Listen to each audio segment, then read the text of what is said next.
ამ ვიდეოში ვისაუბრებ ევროვიზიის შესახებ. საქართველო არის ერთადერთი ქვეყანა, რომელსაც კანდიდატი ჯერჯერობით არ დაუსახელებია. სხვადასხვა გვერდებზე ხდება გამოკითხვები, სადაც კითხულობენ, ვინ უნდათ რომ წარადგინონ, ძალიან ბევრი მასახელებს, მე ძალიან ბევრი მწერს, რომ რატო არ მიდიხარ ევროვიზიაზე და მოდი ამ ვიდეოში ჩავატევ ყველაფერს. ხო, ამ ვიდეოს უფრო მეტად იმიტომ მწერ, რომ ძალიან ბევრი წერს, რომ ბარბარა მოარი თქვა წელს წასვლაზე, იმიტომ რომ დავწერე აი ეს პოსტი.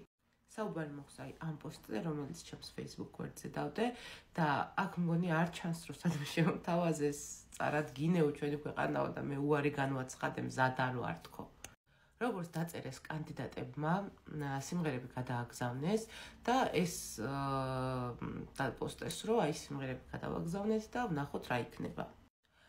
არ ვიცი რამდენად იმოქმედებს სიმღერის ხარისხი და სიმღერის კარგი ჟღერადობა იმაზე, ვინ წავა და ვინ არა. მაგრამ მე არ ვიცოდი ეს, რომ უბრალოდ სიმღერა უნდა გადამეგზავნა. ესეც არ ვიცოდი მე. და საერთოდ მაგ საკითხთან ახლოს მყოფი პირიც არ მყავს, ვინც მეტყვის, რომ აი სიმღერის გადაგზავნის დროა, ეხლა ფიქრობენ ვინ გაუშვან, რაღაცა სიმღერა, არაფერი არ ვიცი მაგ საკითხში. მაგრამ 2019 წელს, სანამ დაიწყებოდა პანდემია, მე ვიყავი პროექტ საქართველოს ვარსკვლავში. აი, აქ ეწერებოდა ხოლმე ჩემი ნომერი, რომ ამოვარდებოდა ტელეეკრანებზე, ჩემი ნომერი ეწერებოდა, რაზე უნდა დაერეკა ხალხს. როცა გამოდიოდი ხოლმე და როცა მღეროდი, საოცრად იწევდა რეიტინგი, საოცრად ბევრი მაყურებელი იყო ხოლმე, როცა ჩემი გამოსვლა იყო. დიდი რეიტინგით არ სარგებლობდა ეს გადაცემა, გზაში რომ ხვდებოდნენ, მაინც ნიჭიერი დამცნობდნენ და ბევრმაც ალბათ არ იცოდით, რომ აქ ვიყავი, რომლის გამარჯვებული წავიდოდა ევროვიზიაზე. იმ წელს გაიმარჯვა თორნიკე ყიფიანმა, მე წავაგე 2%-ით, გავედი მეორე ადგილზე და იმ წელს თორნიკემ თავისი სიმღერა წარადგინა, მაგრამ პანდემია იყო და სამწუხაროდ ვერ მოხერხდა მაგისი ევროპაში წასვლა. და შემდეგ მეორე წელს უკვე დაუწერეს სიმღერა, სადაც თორნიკე საერთოდ არ იყო თავის თავი, არც სიმღერა იყო იმ ხარისხის, რა სიმღერაც მაგის დაწერილი. ნუ ერთი სიტყვით, იმის თქმა მინდა, რომ მე მცდელობა მქონდა. ოღონდ ეს მცდელობაც არ იყო ჩემი სურვილით. მე დამირეკეს, რომ იწყება პროექტი ევროვიზიის და ხო არც დიდი და ისე რაღაცა ყურის მომჭრელად ჟღერდა, რომ ეს ევროვიზიო კონკურსი ის მოდი მეც ავდე კიდევ ვცადე. მაგრამ მე მოგეხსენებათ ჟურნალისტიკაზე ვსწავლობ და ესეთი მსგავსი პროექტების დაწერა, გაწერა და რაღაცა დეტალები უკვე როგორც პრაქტიკულად, ასევე თეორიულადაც შევისწავლე. რაც ცოტა რაღაცა კითხვის ნიშნებს მიჩენს. კი, იმ კითხვის ნიშნებს, რაც თქვენ გგონიათ. მაგრამ მოდი დავიბრუნავთ თვალი და იყოს ყველაფერი ისე, როგორც იყო წარსულზე ფიქრი და დარდი არ ღირს. ევროვიზიის ჯგუფში მრავლად იწერებოდა მსგავსი აზრი, რომ მე ვიქნებოდი, ჩემი წასვლის შემთხვევაში ვიქნებოდი ნიტას კოპირება და ნიტას რაღაცა პატენტი ვერსია საქართველოდან. მაგრამ როდესაც ხარ ისეთი ქვეყნიდან, რომ ქვეყანასაც აქვს მოთხოვნილება იმის, რომ აუწყოს ფეხი თანამედროვეობას და რაღაცა მსგავსი გააკეთოს, ყოველთვის იქნება შეგრძნება იმის, რომ ვიღაცას აკოპირებ, ვიღაცას ბაძავ, მაგრამ ბოლო დროინდელმა მუსიკალურმა რაღაცა ცვლილებებმა ალბათ ყველას გვანახა, რომ ეს განდაგანი ნინაო რო გააკეთა ერთმა ცნობილმა მომღერალმა, ჩვენც გვბაძავენ და ჩვენგანაც იღებენ რაღაცებს, მარტო ისე ხო არ არის. რომ დაუბრუნდეთ ისევ საქართველოს ვარსკვლავის თემას. ეგ პროექტი დაჯდა ჩემი ჯანმრთელობის ფასად, როგორც მენტალური, ისევე ფიზიკური, რომლის განკურნებასაც შარშან-დლამდე ვცდილობდი. და რატო დაჯდა ახლა გეტყვით. იყო ძალიან დიდი სტრესი.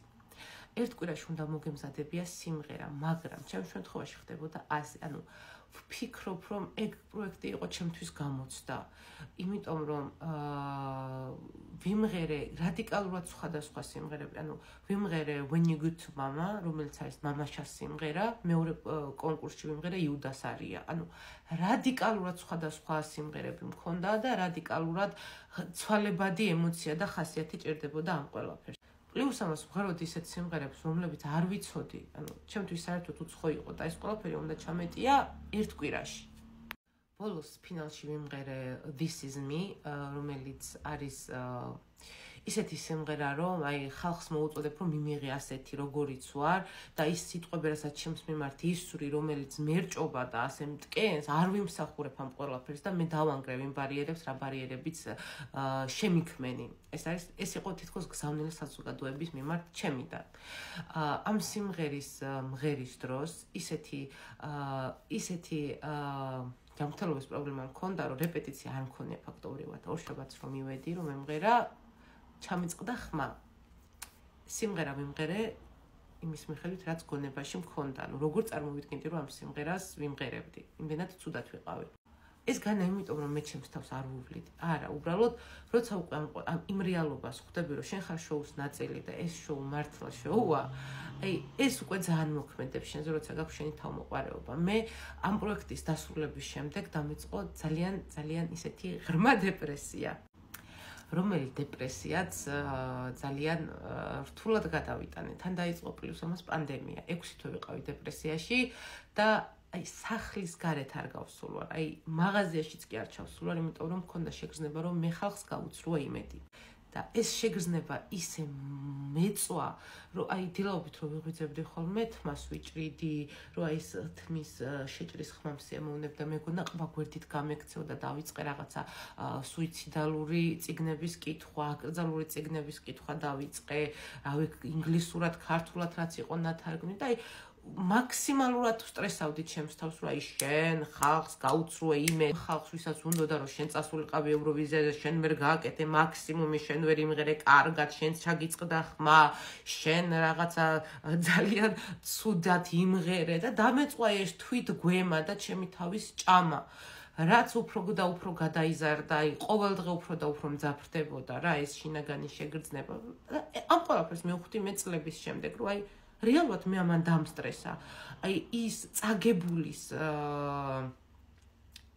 წაგებული ადამიანის პოზიცია იყო ჩემთვის ყველაზე აი რავი დამთრგუნველი. იმის და მიუხედავად რომ არავინ არ იცოდა რომ მე ამ პროექტში ვიყავი, ანუ ბევრმა არ იცოდა და ვერც ვერ გაუცრუებდი იმედს. მაგრამ ის ადამიანები, ვინც მე გულში მატკივრობდნენ, ხო, იმათ ხო გაუცრუე იმედი. იმედ გაცრუება იყო იმათთვის, მაგრამ მე ხო აი მე გამარჯვების შემთხვევაშიც რაც ვიმღერე ის იქნებოდა ნამღერი, წაგების შემთხვევაშიც რაც ვიმღერე ის იქნებოდა ნამღერი. და აქედან გამომდინარე, თან ყველაფერი აი იმის გამო ხდებოდა 2% სადღაც 54,000 ხმიდან 2% იყო, აი რა ვიცი, ძალიან მინიმალური რა, 1000 ხმაც კი არა. და ნუ ერთი სიტყვით ძალიან დამსტრესა ამ ყველაფერმა, მარტივად ვერ გადავიტანე. და ვერ გადავიტანე, იმიტომ რომ აი ვერ გადავიტანე რა, იმის გამო არა რომ წავაგე. სხვა რაღაცების გამო ვერ გადავიტანე მარტივად. ნუ მოკლედ ამ ხოლო ვიდეო რატო ჩავწერე? არ გეგონოთ რომ მე არ ვიბრძოდი ან უარი ვთქვი ევროვიზიაზე წასვლაზე. არა, ამის ილუზია ნუ რა ვის მოექნება. არა, ვიბრძოდი კი არა, კი მოგიყევით რეები მაქვს გადატანილი. მე კი არა 10 ადამიანი ვიბრძოდით და უფრო მეტი ადამიანი, ვისაც ეგონა რომ ის წარადგენდა თავის ქვეყანას ისე, რომ არ შერწხვებოდა უკან დაბრუნების. მე მადლობა უნდა გადაუხადო ყველა ადამიანს, ვისაც გულში მაინც აქვს გაფიქრებული და არა დაწერილი, რომ უნდა მეწავიდე და ვიყო იმისი ხმა ყველაზე დიდ ევროპულ სცენაზე. და ასევე მინდა ისიც თქვა, რომ რაღაცა იმით გაცხრებებს არ მიცეთ იმის უფლება, რაც მე დამემართა. გემშვიდობებით, კოცნით ბევრს და ვფიქრობ, ევროვიზიის თემა და ჩემი პასუხი ამ ვიდეოთი სრულიად ამოვწურეთ. კოცნით და გეფენებით.